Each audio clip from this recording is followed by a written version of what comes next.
우리 다 같이 사도신경으로 신앙 고백하시면서 새벽 예배 하나님 앞에 드립니다. 전능하사 천지를 만드신 하나님 아버지를 내가 믿사오며 그 외아들 우리 주 예수 그리스도를 믿사오니 이는 성령으로 잉태하사 동정녀 마리아에게 나시고 본디오 빌라도에게 고난을 받으사 십자가에 못 박혀 죽으시고 장사한 지 사흘 만에 죽은 자 가운데서 다시 살아나시며 하늘에 오르사 전능하신 하나님 우편에 앉아 계시다가 저리로서 산 자와 죽은 자를 심판하러 오시리라. 성령을 믿사오며 거룩한 공예와 성도가 서로 교통하는 것과 죄를 사하여 주시는 것과 몸이 다시 사는 것과 영원히 사는 것을 믿사옵나이다. 아멘. 찬송가 373장 우리 함께 같이 찬송하겠습니다. 찬송가 373장입니다. 373장 우리 함께 같이 찬송합니다. 고요한 바다로 저 천국 향할 때 주 내게 순풍 주시니 참 감사합니다.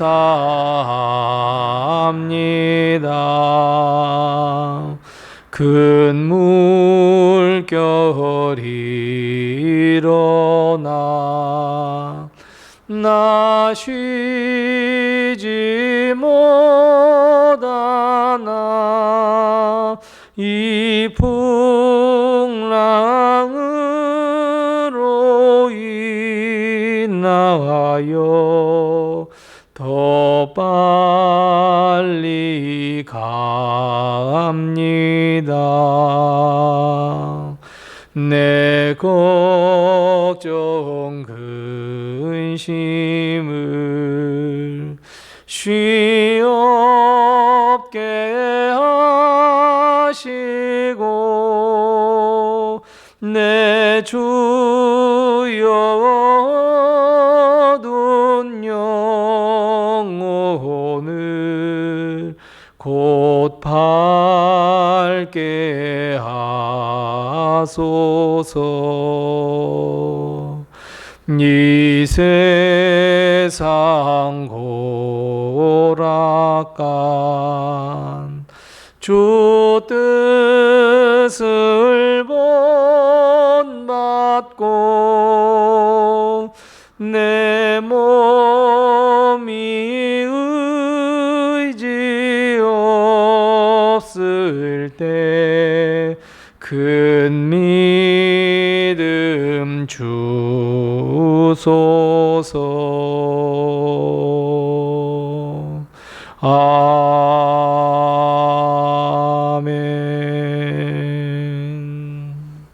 아멘. 오늘 시간 하나님께서 우리에게 주시는 말씀은 구약성경 창세기 13장 8절 말씀부터 13절 말씀입니다. 구약성경 16면에 있는 창세기 13장 8절 말씀부터 13절 말씀입니다. 구약성경 16면에 있습니다. 창세기 13장 8절 말씀부터 13절 말씀까지 우리 같이 한 목소리로 이 말씀을 봉독합니다.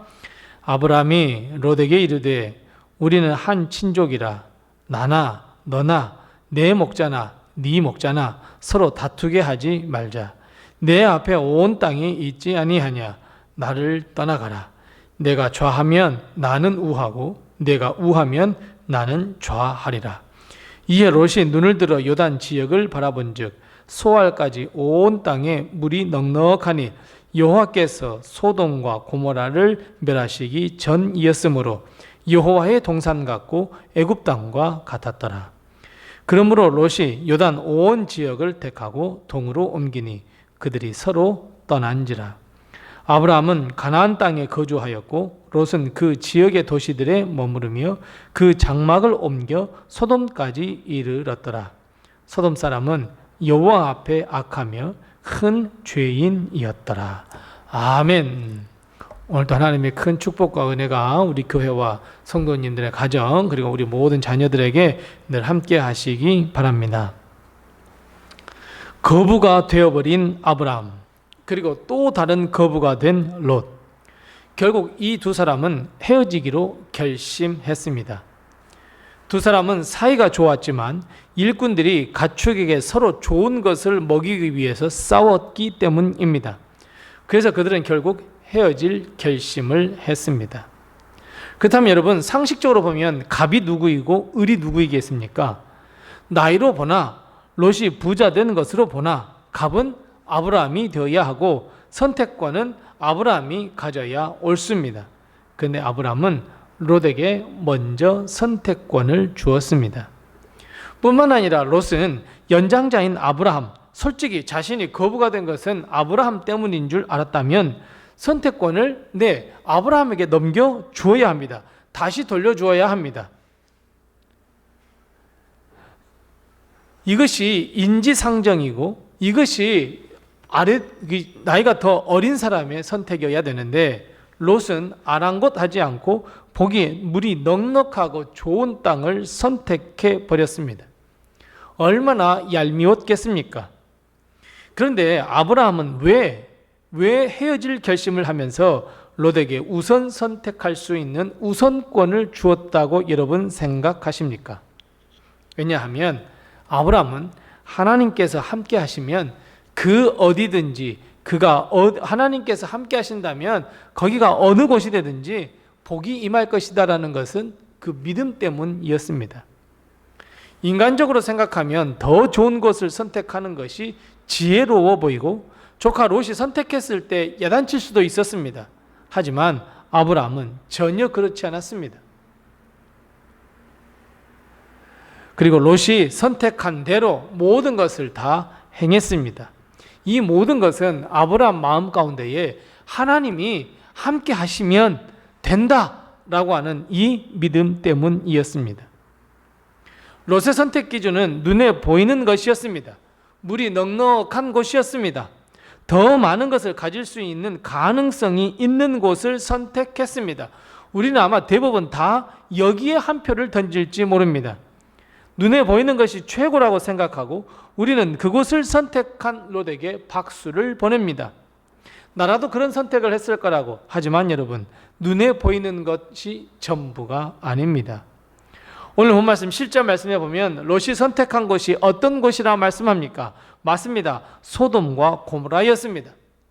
소돔과 고모라를 하나님께서 멸하시기 전이어서 사람들의 눈에 보기에는 매우 아름다운 곳이라 말씀하고 있습니다.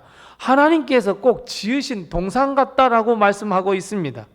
롯이 정말 선택을 잘한 것 같아 보입니다. 하지만 오늘 본 말씀 13절 말씀에 보면 어떻게 말씀합니까? 맞습니다. 소돔 사람은 여호와 앞에서 악하여 큰 죄인이었다라고 말씀합니다. 10절 말씀에 보면 소돔과 고모라가 멸망당할 것을 어떻습니까? 암시해 주고 있고 그 이후로 13절에 악한 사람들로 가득한 곳이었다 이렇게 말씀하고 있습니다. 그래서 사랑하는 성도 여러분, 우리가 무엇을 보느냐 중요합니다만 매우 중요하거나 결정적으로 우리가 보는 것을 따라서는 안 됩니다. 즉 육신의 눈에 보이는 것이 전부가 아니라는 것을 오늘 본 말씀을 통해서 우리는 깨달아야 합니다. 오히려 눈에 보이는 것을 선택하는 것보다는 하나님께서 함께 하신다는 이 믿음을 선택하는 것이 더 중요하다는 것을 여러분 꼭 기억하시기 바랍니다. 눈에 보이기 좋은 것을 선택한 롯은 창세기 14장에 보면 모든 것을 다 빼앗기는 수모도 당합니다. 포로가 되어버립니다. 뿐만 아니라 결국은 롯의 모든 소유가 소돔과 고모라가 유황불에 타버렸을 때 모든 것이 다 타버렸습니다. 아내는 욕심에 뒤를 돌아보아 소금기둥이 되었고 롯은 방랑자처럼 삶을 살다가 결국 성경에서 자취를 감춰버립니다. 여러분 무엇을 지금 선택하느냐가 이런 큰 결과를 가져오게 됩니다.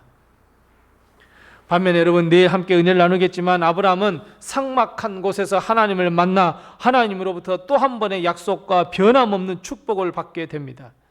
하나님을 선택했으니 하나님을 믿는 믿음을 선택했으니 결국 하나님께서 일하시고 하나님께서 인도하십니다. 사랑하는 성도 여러분, 우리는 매일매일 수많은 선택지 앞에서 우리가 여러 가지 것을 고려해서 선택을 합니다. 그때 여러분 무엇을 고려하여 선택하시겠습니까? 우리는 하나님이 함께 하신다는 그것을 함께 하심을 믿고 우리는 선택하셔야 하고 하나님의 뜻이 무엇인지를 보고 우리는 선택해야 합니다. 내 육신의 눈이 보기 좋은 것을 선택하는 것이 아니라 영적인 상태, 하나님께서 어디에 계시는지를 보고 기도하여 선택해야 합니다. 하나님께서 함께 하시면 축복과 은혜가 넘친다 라고 하는 것은 믿음을 갖고 우리는 담대하게 하나님을 선택할 수 있어야 합니다.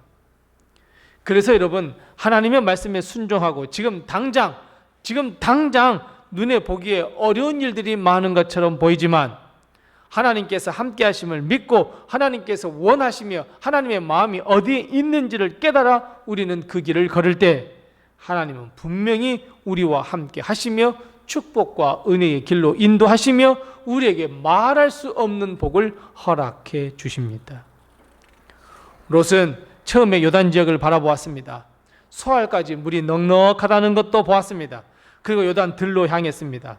그런데 여러분 롯은 결국 그 지역의 도시들에 머무르면서 장막을 조금씩 옮기더니 결국은 어디까지 갔다 말씀합니까? 소돔 그 중심에까지 이르렀다고 12절에 말씀합니다. 우리는 나 자신을 과신할 때가 많이 있습니다. 나는 어느 곳에 가든지 믿음을 잃지 않으며 세상의 환난과 시험 그리고 핍박을 준다 할지라도 나는 나의 믿음 절대로 변함이 없을 거야 라고 우리는 생각합니다. 그 생각이 어떤 결과를 낳게 됩니까? 맞습니다. 조금 더 세상으로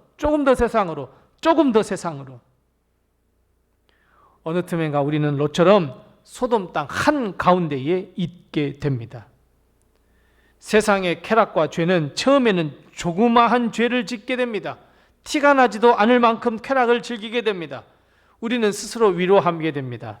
하지만 우리는 인식하지 못한 채 우리는 세상의 중심에 서 있는 나 자신을 발견할 수밖에 없고 하나님의 뜻이 아닌 세상의 뜻 그리고 세상 중심에 서 있는 나 자신을 발견할 수밖에 없습니다. 그래서 사랑하는 성도 여러분, 세상을 선택하지 마시기 바랍니다. 우리 눈에 보기에 좋은 것을 선택하지 마시기 바랍니다. 우리는 하나님을 선택하셔야 합니다. 하나님의 뜻을 선택하셔야 합니다. 하나님의 마음을 선택하셔야 합니다. 하나님께서 이끄시는 길로 순종하며 선택해야 합니다. 하나님이 함께 하심을 믿고 그 길을 선택한다면 분명히 하나님은 우리에게 소망을 주시고 위로를 주시고 하나님께서 놀라운 역사도 함께 하시며 하나님은 어디를 가든지 우리와 항상 동행하시는 복을 허락해 주십니다. 사랑하는 성도 여러분, 우리는 어떤 선택을 하며 앞으로의 남은 삶을 살아가야 할까요? 롯과 같이 그저 눈에 보기 좋은 것을 선택하며 세상의 중심으로 점점 가까이 가는 것을 선택해야 할까요? 아니면 하나님의 뜻을 쫓아 하나님의 뜻을 선택해야 할까요? 이미 우리는 답을 다 알고 있습니다. 그런데도 우리는 세상을 선택하고 눈에 보기 좋은 것을 선택하려는 경향이 있습니다. 하지만 여러분, 그래서는 안 됩니다. 우리는 하나님의 뜻과 말씀 그리고 약속을 선택하셔야 합니다. 거기에 영생이 있고 구원이 있고 참된 기쁨과 참된 소망이 있습니다. 만일 내가 지금 세상 한가운데 서 있다는 생각이 드십니까? 빨리 거기에서 회개하여 헤어나와야 합니다. 다시금 하나님을 붙드셔야 합니다. 우리의 영은 여러분 죽어도 절대로 죽는다고 이야기하지 않습니다. 외치지 않습니다. 우리의 육신은 아프면 아프다고 하고 불편하면 불편하다고 주인인 나에게 이야기를 하지만 우리의 영은 절대로 아우성이지 않습니다. 그냥 죽음을 맞이할 뿐입니다. 처참하게. 우리는 다시 일깨워야 합니다. 우리의 영이 죽기 전에 다시 살려야 합니다. 이것은 우리가 하나님의 뜻과 마음, 말씀을 선택하고 그 말씀에 순종할 때만 가능합니다. 그래서 여러분, 하나님의 뜻을 선택하십시오. 하나님의 마음을 선택하십시오. 하나님께서 인도하시는 대로 순종하며 그 길을 선택하십시오. 세상이 아닌 하나님께서 원하시는 길을 선택하시기 바랍니다. 하나님의 길을 선택하는 자에게는 반드시 하나님께서 동행하시고 인도하시며 축복의 길로 인도하십니다. 기도하겠습니다. 우리 함께 기도할 때 두 가지를 먼저 기도합니다. 첫 번째 기도할 것은 하나님의 뜻과 하나님의 말씀을 선택하여 순종하는 삶을 살게 해 주시옵소서. 우리 함께 같이 기도하십시다. 하나님, 우리 그리고 나와 우리 가정 그리고 우리 교회에 하나님께서 항상 함께 동행하시는 복을 얻게 해 주옵소서. 우리 함께 이 두 가지의 기도의 제목을 기도하시고 아울러 오늘부터 우리 교회가 김장을 하게 됩니다. 하나님, 우리 여전도 회원들 그리고 김장하는 데 도움을 주는 모든 손길들 하나님께서 역사하시고 하나님 날씨 지켜보호하여 주옵시고 어려움 당치게 않게 해달라고 우리 함께 같이 기도해 주시고 또 내게 허락하신 기도의 제목을 가지고 우리 함께 같이 기도하겠습니다.